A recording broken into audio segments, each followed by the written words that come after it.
now the Deeper Thinking podcast, where philosophy, psychology, and power collide. Welcome to the Deeper Thinking podcast. This episode explores something woven into everyday life, so seamlessly integrated that its deeper effects often go unnoticed. It is about a quiet transformation, one that shapes how we ask, how we learn, and even how we think. Throughout history, new tools have redefined the way knowledge is gathered and understood. Some changes arrive with great upheaval, others slip in unnoticed, altering habits before we even realize. Today, and we take a step back to consider one of these shifts. Not to take a position, but to explore what it might mean. Let's dive in. Intelligence has always been shaped by the tools that support it. The transition from oral traditions to written language, from the printing press to digital archives, has altered not just how knowledge is stored, but how it is processed. In Phaedrus, Plato records Socrates warning that writing would weaken memory, giving the illusion of wisdom without true understanding. Knowledge, once internalized and embodied in communal performance, became something external, to be referenced rather than lived. Each cognitive shift extended certain capabilities while reducing the necessity of others. The invention of the printing press marked another transformation. In the Gutenberg Galaxy, Marshall McLuhan describes how print culture reinforced linear analytical reasoning, privileging sequential argumentation over the fluidity of oral thought. The necessity of memorization declined, and intelligence adapted, shifting toward interpretation and critical engagement rather than direct recall. The structure of thought itself was altered. What was once experienced as a continuous, collective oral tradition became a fragmented, individualized engagement with text. The shift was not just technological, it was cognitive, influencing how people perceived and constructed knowledge.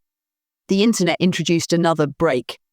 In The Shallows, Nicholas Carr argues that digital media has reshaped attention spans, encouraging skimming over deep reading. Unlike books which demand sustained focus, online platforms prioritize speed, brevity, and the ability to navigate multiple sources simultaneously. Intelligence in the digital age is not necessarily lessened, but it is reoriented toward breadth rather than depth. The ability to rapidly synthesize from multiple perspectives rather than to dwell within a single argument. Artificial intelligence extends this trajectory, but also presents a departure. Unlike previous technologies, which externalize knowledge while still requiring some engagement, AI pre-generates responses, predicting and structuring knowledge before the process of thinking has fully unfolded. Unlike search engines, which still require effortful retrieval, AI removes the necessity of formulating a question before an answer appears. This distinction is crucial. Previous cognitive shifts maintained a level of deliberation and synthesis, whereas AI's predictive nature bypasses the need for these processes altogether. If, as McLuhan suggests, we shape our tools and thereafter our tools shape us, then a world in which AI mediates inquiry may produce a form of intelligence that prioritizes fluency over depth, retrieval over discovery. Coherence and meaning have never been synonymous, yet the distinction between them has rarely been more urgent than in the age of artificial intelligence. AI is designed to optimize fluency, producing seamless responses that mimic the structure and tone of human thought. But fluency is not thought, just as coherence is not understanding. In The Birth of Tragedy, Friedrich Nietzsche argues that meaning is often found in tension, in the unresolved struggle between competing forces. Contrasts the structured, rational world of Apollo with the chaotic, instinctual world of Dionysus, suggesting that true insight emerges not from order alone, but from the interplay of order and disorder. AI, by contrast, operates solely within the Apollonian realm. It smooths over contradiction, producing outputs that fit statistical probabilities rather than engaging with the discomfort of ambiguity. John Keats, in his concept of negative capability, describes the ability to dwell in uncertainty without reaching for immediate resolution. This capacity for doubt, for remaining open to contradictions, has historically been central to human intelligence. AI, however, is not designed to entertain doubt. It is trained to produce the most likely next word, the most coherent completion of an idea, regardless of whether that completion deepens understanding. In its pursuit of fluency, AI risks replacing the very conditions that make meaning possible. Where human thought moves recursively, shaped by hesitation and reconsideration, AI moves predictively, designed for immediacy. The distinction is subtle but profound. Meaning is not just the presence of an answer, but the process of arriving at one. Hegel's dialectical method presents another contrast. In The Phenomenology of Spirit, he describes knowledge as an evolving synthesis of opposing ideas, where understanding is not static, but emerges through conflict. Each stage of thought encounters resistance, is challenged, and is ultimately reshaped into something new. This movement is absent in AI-generated responses. AI does not challenge assumptions, it extends them. It does not struggle with contradiction, it resolves it into the most probabilistically appropriate outcome. The result is fluency without friction, coherence without rupture. If intelligence has historically been shaped by the process of thinking, by the willingness to revise, to contradict, to start again, then what happens when thought is replaced with completion? This distinction matters because many of the greatest intellectual breakthroughs in history did not emerge from fluency. The Copernican revolution, existentialist philosophy, and the rejection of entrenched dogmas were all improbable, unpredictable, and often met with resistance. Scientific progress depends not on confirming what is probable, but on testing what is uncertain. AI does not falsify, it optimizes. Unlike traditional cognitive shifts that expanded inquiry, AI compresses it into seamless probability, eliminating the hesitation that often precedes true discovery. If history has shown that meaning arises through resistance, what happens when resistance itself is replaced with effortless coherence? Intelligence has long been shaped by struggle, from philosophy to science, from literature to political thought. The deepest insights have emerged not from seamless fluency, but from difficulty, contradiction, and the willingness to resist easy resolution. In On Liberty, John Stuart Mill argued that the collision of opposing ideas is not just beneficial, but essential to intellectual progress. Mind that is never forced to defend, reconsider, or refine its beliefs risks becoming stagnant, mistaking familiarity for truth. Intelligence in this view is not merely the accumulation of knowledge, but the ongoing process of contending with the unfamiliar.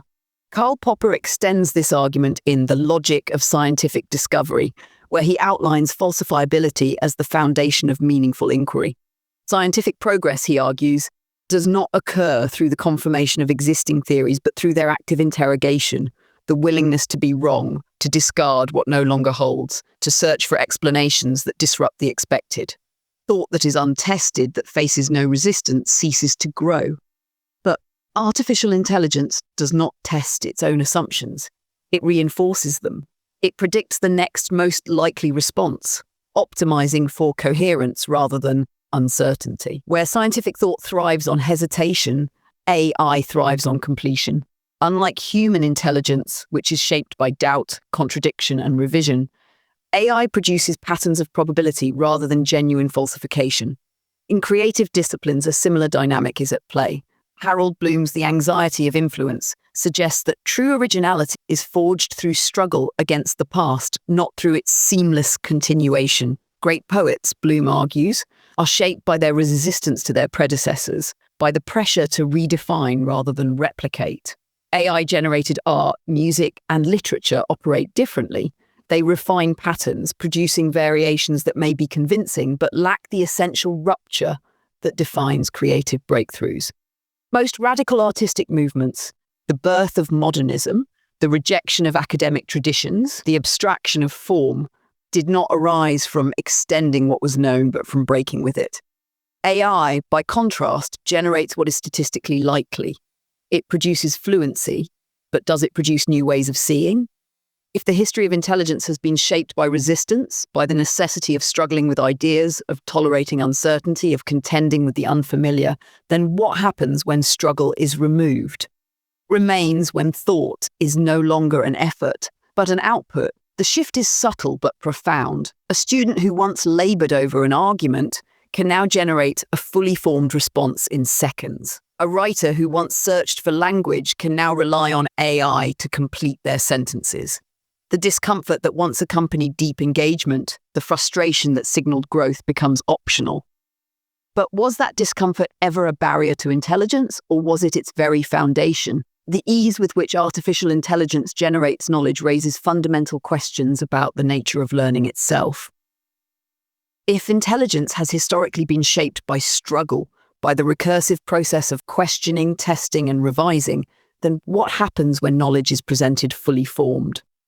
In Amusing Ourselves to Death, Neil Postman warns that the medium through which information is delivered is not passive, it reshapes cognition. AI represents another such shift. It does not merely provide access to knowledge, it preempts the process of searching for it. The implications of this shift are particularly evident in education. The process of struggling to articulate an idea, of forming a coherent argument, of revising and refining, these are not incidental to learning. They are the mechanisms through which deep understanding develops. When AI generates an essay, a thesis, or a research summary in moments, the challenge is no longer finding the right words, but deciding whether to engage with them at all. Nicholas Carr in The Shallows describes how digital media has already altered attention spans, encouraging fast surface-level reading over deep engagement. AI takes this a step further. It does not just shape how we read, but how we write, how we construct knowledge itself.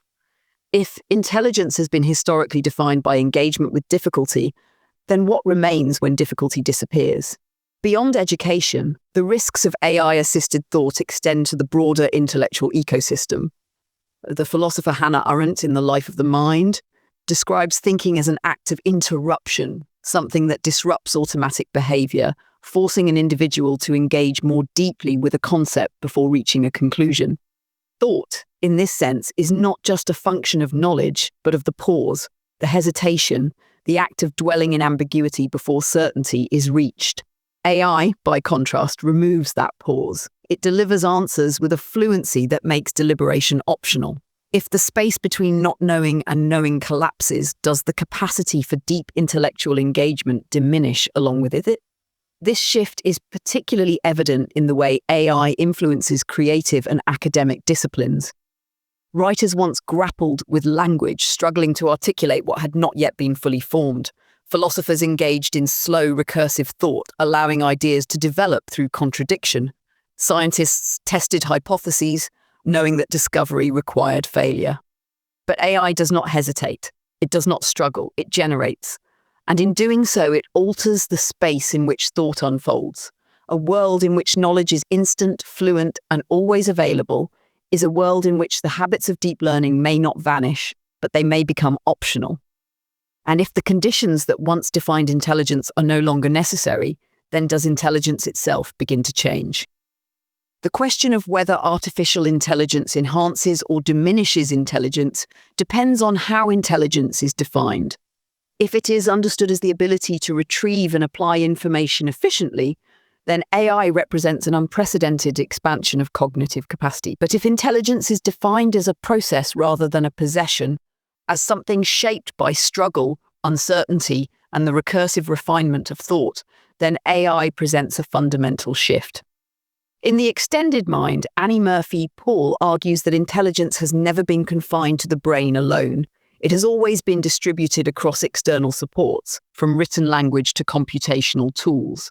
From this perspective, AI is not replacing thought, but relocating it, shifting cognitive effort from internal reasoning to external synthesis.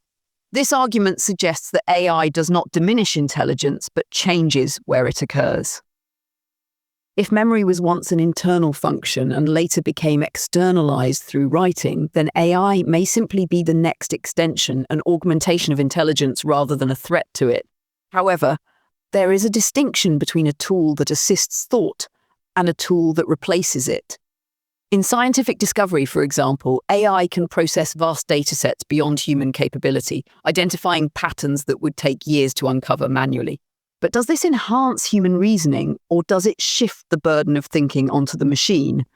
The challenge lies in ensuring that AI does not merely produce results, but preserves the conditions that allow deep cognitive engagement to take place.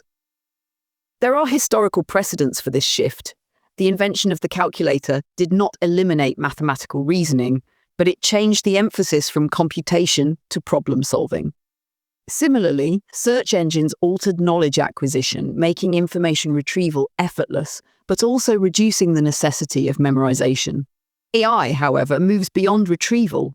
It predicts and generates, creating knowledge before the effort of engaging with it has begun. The philosopher Andy Clark, in Supersizing the Mind, describes intelligence as something that extends beyond the individual, interacting with tools that expand its capacity. The risk is that extension becomes substitution, that intelligence ceases to be something actively cultivated and instead becomes something passively accessed. If intelligence is defined by engagement, by the effort to wrestle with ideas, to test and refine understanding, then the challenge is not simply whether AI can assist thought, but whether it preserves the cognitive conditions under which thought has historically flourished. A world in which AI mediates inquiry is not necessarily a world without intelligence, but it may be a world in which intelligence no longer requires the qualities that once defined it: depth, struggle, hesitation. If the processes of thinking can be bypassed, does intelligence itself remain the same, or does it become something else entirely? If intelligence has always been shaped by its mediums, then artificial intelligence represents not an end to thought, but a transformation of its conditions. In Understanding Media, Marshall McLuhan argues that the tools we use do not merely amplify our capabilities, but restructure the way cognition itself operates. The transition from oral to written culture, from manuscript to print, from print to digital media, each shift altered not just how information was stored, but how it was processed. AI introduces another shift, but unlike previous technologies, it does not merely externalize knowledge, it anticipates it. It generates conclusions before inquiry has fully unfolded. The implications of this shift extend beyond efficiency. If intelligence is understood as an adaptive process, then AI's ability to streamline cognition raises fundamental questions about whether struggle, hesitation, and contradiction, once integral to intellectual development, remain necessary at all. The philosopher Martin Heidegger, in The Question Concerning Technology, suggests that every technological advancement carries with it an implicit way of seeing the world, shaping what is considered thinkable. AI, in this sense, is not just a tool for thought. It is a framework that prioritizes coherence, predictability, and optimization. The habits of mind that emerge in such an environment may not resemble those shaped by past cognitive structures. This shift is particularly evident in the transformation of creativity. Artistic and philosophical breakthroughs have historically been defined not by extending past patterns, but by rupturing them. The emergence of abstract art, the revolution of modernist literature, the rejection of classical structures in music, these movements were driven by a deliberate confrontation with existing forms. But AI operates differently. It generates, refines, and predicts within the bounds of what is statistically likely. The possibility of the improbable, the sudden break from tradition, the leap into an unanticipated idea, is inherently constrained. Harold Bloom's The Anxiety of Influence describes originality as emerging through struggle against the weight of precedent. When AI generates creative work, there is no anxiety, no rupture, only recombination. What emerges then is not the disappearance of intelligence, but its reconfiguration. Minds shaped by AI may not engage in the same processes of revision, doubt, or conceptual resistance that defined past intellectual traditions. If McLuhan is correct that we shape our tools and thereafter our tools shape us, then a world in which knowledge is generated before it is sought may produce a form of intelligence that prioritizes fluency over depth, coherence over meaning. The question is not whether intelligence persists, but whether it retains its historical essence or quietly becomes something altogether different. The conditions under which intelligence has historically developed have always been contingent on the limitations of the medium through which knowledge is engaged. Each cognitive shift, from memory to writing, from writing to print, from print to digital retrieval, has altered not just the accessibility of knowledge, but the way thinking itself unfolds. Artificial intelligence represents a further step in this trajectory, but one that raises new questions. Unlike previous technologies, which extended human cognitive capacities while still requiring engagement, AI shifts the process of knowledge formation from effort to automation. It does not merely store information externally as books did, or provide rapid access as search engines do. Instead, it pre-generates knowledge, presenting fully formed conclusions before deliberation has taken place. This shift raises a fundamental question about the nature of memory and its role in intelligence. In The Use and Abuse of History, Friedrich Nietzsche warns against the dangers of an overabundance of historical knowledge, arguing that when memory becomes too vast, too easily accessible, it risks overwhelming the ability to distinguish the essential from the irrelevant. Memory, in this view, is not just about retention, it is about selection, integration, and meaning-making. AI, by providing instant retrieval, eliminates the necessity of forgetting. But if forgetting is essential to structuring thought, then what happens when memory becomes limitless? Does intelligence remain a process of curation, or does it become a function of retrieval alone? This question is particularly pressing when considering the way knowledge has traditionally been internalized. The philosopher Henry Bergson, in Matter and Memory, distinguishes between habit memory, the automatic, unconscious recall of familiar patterns, and pure memory, the deep, reflective engagement with ideas that allows for original thought. AI, in this sense, resembles habit memory. It retrieves and recombines information without hesitation, producing responses that are fluent but detached from the deeper structures of conceptual engagement. If intelligence has historically been tied to the effort of recalling, integrating, synthesizing information, what happens when those processes are externally automated? The implications extend beyond individual cognition to the collective structure of knowledge itself. The philosopher Walter Benjamin, in the work of Art in the Age of Mechanical Reproduction, argues that mass reproduction alters not just the accessibility of art, but its very aura, the depth of experience that comes from direct, unmediated engagement. AI's impact on intelligence may be similar. If knowledge is no longer something to be earned, but something endlessly retrieved, does its weight, its significance, its transformative power diminish? The act of thinking, historically shaped by friction, by effort, by the slow work of understanding, may not disappear, but it may cease to be a defining condition of intelligence.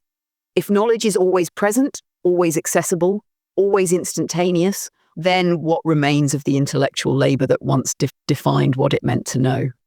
If every major shift in knowledge acquisition has altered the nature of intelligence, then artificial intelligence represents not just a continuation of this trajectory, but a fundamental departure from it. Past technologies, writing, printing, digital archives, have always required some form of engagement for knowledge to be meaningful. AI, by contrast, does not demand engagement. It offers seamless retrieval without the necessity of deliberation. The philosopher Walter Ong, in Orality and Literacy, describes how the shift from spoken to written culture did not merely externalize knowledge, but changed how people thought, restructuring memory, argumentation, and abstraction. AI introduces an even more radical shift. It does not just store knowledge externally, it anticipates, generates, and refines it before the cognitive effort of forming a question has even begun. This shift is particularly significant when considering how knowledge has historically been earned rather than simply accessed. In Baying and Time, Martin Heidegger argues that understanding is not something passively received, but something that emerges through active engagement with the world. Meaning in this view is always tied to the experience of questioning, of struggling with concepts before reaching clarity. AI subverts this process by providing coherence before struggle, giving the illusion of understanding without requiring the slow work of internalizing an idea. If, as Heidegger suggests, thinking is a process of dwelling with uncertainty, then a world in which answers arrive instantaneously may alter the very conditions that have historically made deep thought possible. The implications extend beyond individual cognition to the broader structure of intellectual life. In The Human Condition, Hannah Arendt warns against the dangers of automation in human affairs, arguing that the disappearance of effort can lead to the disappearance of meaning itself. Thought, for Arendt, is not just about producing answers, but about the lived process of engaging with complexity. AI, however, is designed for resolution without hesitation, producing fluent and structured outputs that obscure the absence of struggle. Or seamless knowledge becomes, the less visible the intellectual labour that once accompanied it. What remains uncertain is whether intelligence in an AI-mediated world will continue to resemble the forms it has taken throughout history. But it may be a world in which intelligence no longer requires the qualities that once defined it. And if intelligence can exist without struggle, without hesitation, without the deep recursive movement of thought, then it is worth asking whether what remains is still intelligence as it was once understood, or something altogether different. A world in which artificial intelligence mediates cognition is a world in which the very structure of thinking is transformed. If knowledge is always accessible, if retrieval replaces retention, if fluency replaces friction, then intelligence does not disappear, it adapts. But adaptation is not neutral. What remains uncertain is whether intelligence shaped by AI still carries the qualities that once defined it. If creativity no longer requires rupture, if learning no longer requires effort, if knowledge is no longer something to be earned, but something to be retrieved before it is even sought, then the question is not whether intelligence persists, but whether it remains what it once was. Until next time. This episode of the Deeper Thinking podcast was written, produced, and researched by Benjamin James. It was read by Holly, a digital narrator. For further reading, resources, and a chance to support the show, visit the episode webpage, where you'll find book recommendations, key topics to explore, and a way to buy me a coffee. And if you enjoyed this episode, please consider leaving a review on your preferred platform